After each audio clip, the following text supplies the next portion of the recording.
Here at Ignition GT, I would like to believe that we shun stereotypes in our mandate to provide motoring content that is balanced, incisive, but also reflective of the unique and varied tapestry that is the South African market.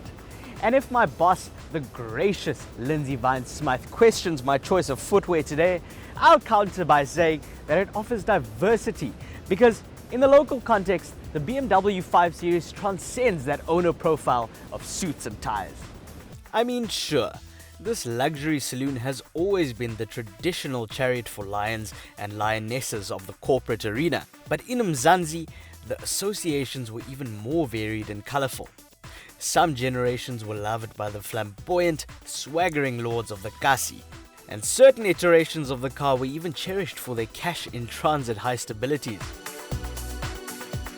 On a lighter note, our very own Esther Mahlangu deemed the 5 Series a suitable canvas for her exquisite Ndebele art.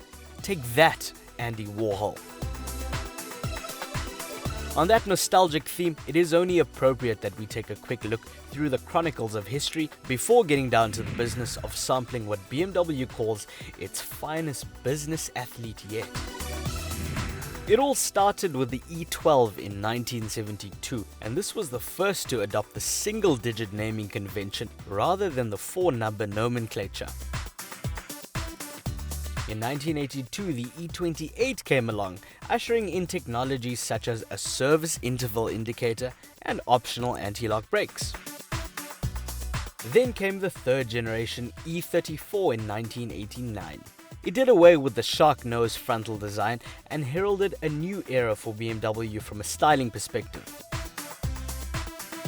Then in 1997, it was the turn of the E39, and this is a personal favorite. The car made waves for its sinister face and extensive use of lightweight alloy materials.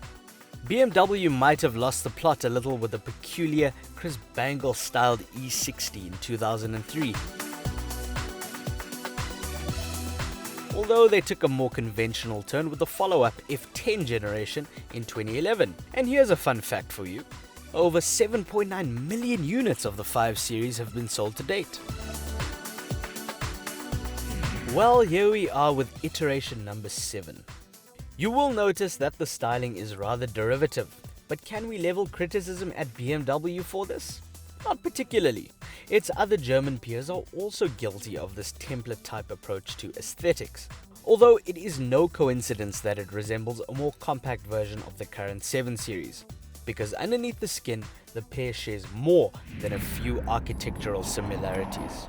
Buyers will be able to pick luxury, sport and M-Sport styling lines, and our test unit is equipped with the latter, and you'll probably agree that it looks rather fetching in these clothes.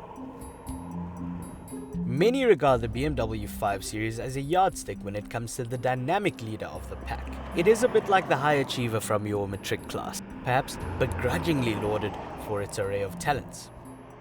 It would not be remiss to say that BMW has softened the textures of its cars in times of late, no doubt trying to pander to a wider audience.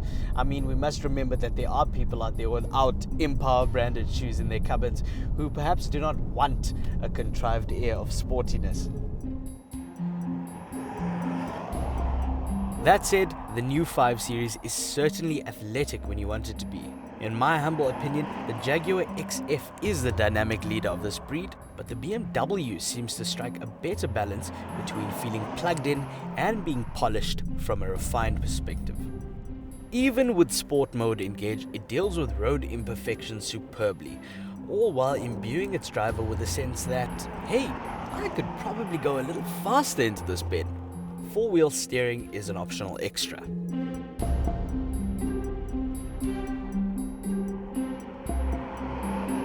We're driving the 530D, and goodness, it is a fantastic demonstration of how far diesel technology has come, and the groundswell of power this engine offers would probably shame a good number of hot hatchbacks out there. And even despite a heavy foot, our consumption gauge is still registering a reasonable 7.9 liters per 100 kilometers.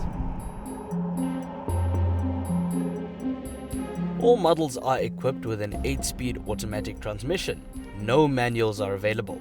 Your 4-cylinder engine choices include the 520D and 530i, but if 6 is your number, you can have the 540i or this 530D. An entry-level 520i joins the lineup later, in addition to the 530ei Performance Hybrid. When we asked about the M5, BMW responded quite curtly that they're working on it. What is undisputed is the soothing cruising abilities of this BMW. One thinks this could very well be the refinement leader of the pack. It certainly puts the turgid Mercedes-Benz E-Class to shame. Now, I have just 2 gripes with the cabin. The plastics on the lower part of the front seats are scratchy and hard, and the indicator stalks feel cheap too, unlike those chunky square ones we grew used to on BMW products of yesteryear. For more outlay, you can have the same kit as you get in a 7 Series. That includes an interface which responds to hand gestures, semi-autonomous driving functions, and a self-parking nanny. And that brings us to a nice conclusion. One appreciates that the new BMW 5 Series has not been stymied and engineered to be the underachieving sibling of the flagship 7 Series. I mean, if you can live without the status and the length that model offers, then you really have to take this. It will also mean extra change to spend on items like BMW branded Puma shoes. Pricing starts at 770,500 Rand. So well done, BMW.